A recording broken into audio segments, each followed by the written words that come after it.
اعوذ باللہ من الشیطان الرجیم بسم اللہ الرحمن الرحیم حامدا و مصلیا اما بعد محترم المقام علماء کرام و طلاب ذوی الاحترام حوزہ علمیہ المہدی امریکہ اور حوزہ علمیہ جامعۃ الامام المہدی لاہور کے زیر اہتمام درس خارج فقہ نمبر 45 کتاب الخمس کا جاری و ساری ہے، اور آج کی بحث ہم یہ کریں گے کہ اگر کنز کسی اور کی ملک میں سے ملے تو آیا یملکہ الواجد ویجب علیہ الخمس فَيَقْدِرُ أَن يَتَصَرَّفْ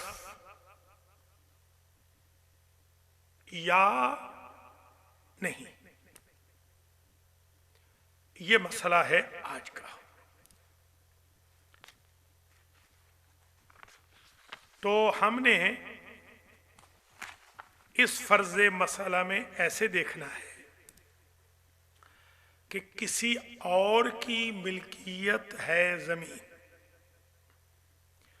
وہاں سے اس کو ملا ہے کنز، آیا یہ مالک ہوگا اس کنز کا یا نہیں ہوگا؟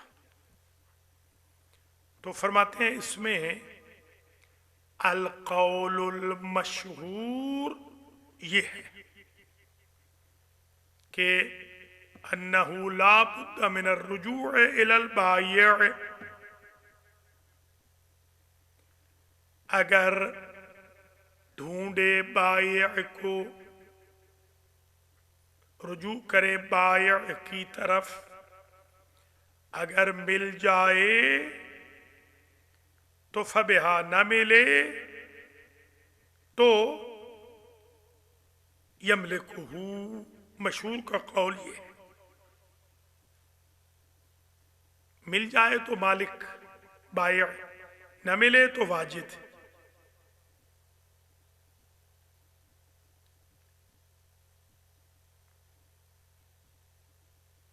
اگر مجہول المالک شمار ہوا، مشہور میں یہ کہہ رہے ہیں کہ اگر یأس ہو وصول مالک کی تو مجہول المالک تصور کیا جائے، ان یتصدق، مال کو تصدق کر دے، یہ مشہور کا قول ہے۔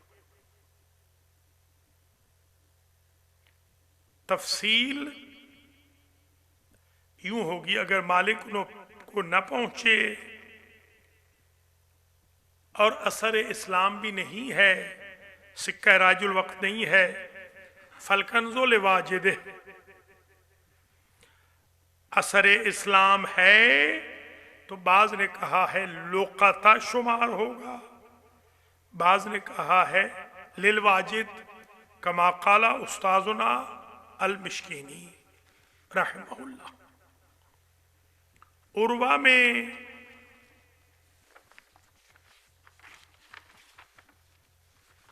سید کاظم کی جو کتاب ہے اس میں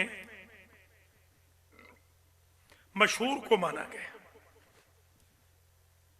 کہ اگر نہ ملے تو واجد کو جائے گا کنز، حتیٰ کہ محقق نجفی نے جواہر میں فرمایا لم اجد فیہ خلافا بینا، اس میں مجھے کوئی مخالف نظر ہی نہیں آیا۔ منتہا میں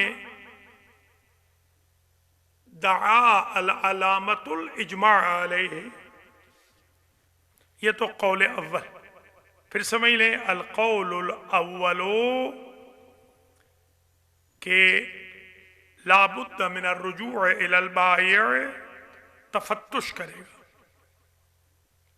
اگر یاس ہو وصول مالک کی فہو مجہول المالک ان یتصدق، مستند میں بھی یہی لکھا ہے، تفصیل اس کی یوں ممکن ہے کہ مالک کو ڈھونڈا جائے، مالک تک نہ پہنچے اور اثر اسلام اس کنز پہ نہ ہو، فہو واجد ہو تو کنز ہو، اثر اسلام نہ ہو تو لقطہ ہو تو واجد۔ قول ثانی، یہ کنز یدفع الی البائع، تعریف یعنی ڈھونڈا جائے گا۔ سابق کا خیال اس پہ رکھا ہی نہیں جائے گا، پہلے کون مالک تھا، ما نعتنی الیہ۔ دوسرا قول یہ مشہور، وہ قول دوم یہ یدفع الی البائع من سوال و تعریف۔ القول الثالث، یا یہاں پر آئے گا قاعدۃ الید۔ قاعدۃ الید کے تحت تعریف تو ضروری ہے، بائع غیر بائع میں اگر نہ ملے تو قاعدۃ الید دلیل علی الملکیت، معلوم ہو جائے مالک تو اس کا، نہ ہو تو اس کا۔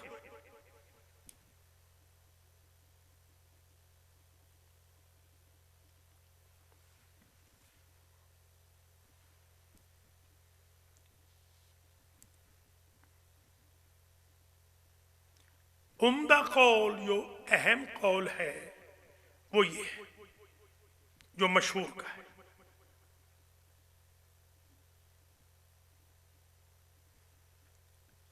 وَعِندَهُمْ دلیلین، دو دلیلیں ان کی، قاعدۃ الید و روایات مخصوصہ۔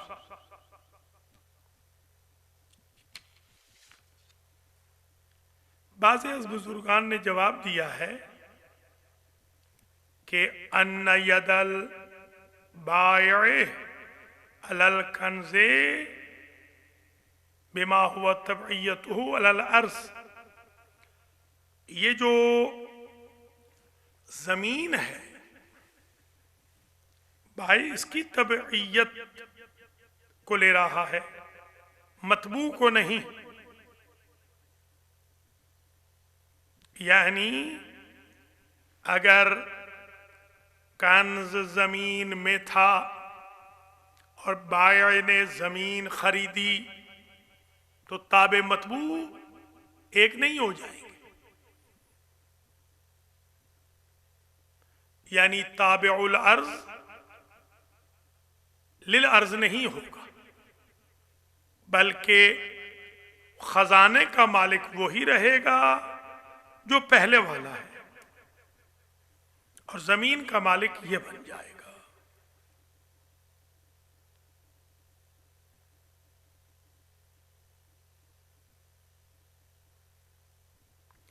پس یلزم تقدیم البائع الاول علی الثانی، بائع الارض مالک الارض ہے، لم یملک ماذا فی جوف الارض،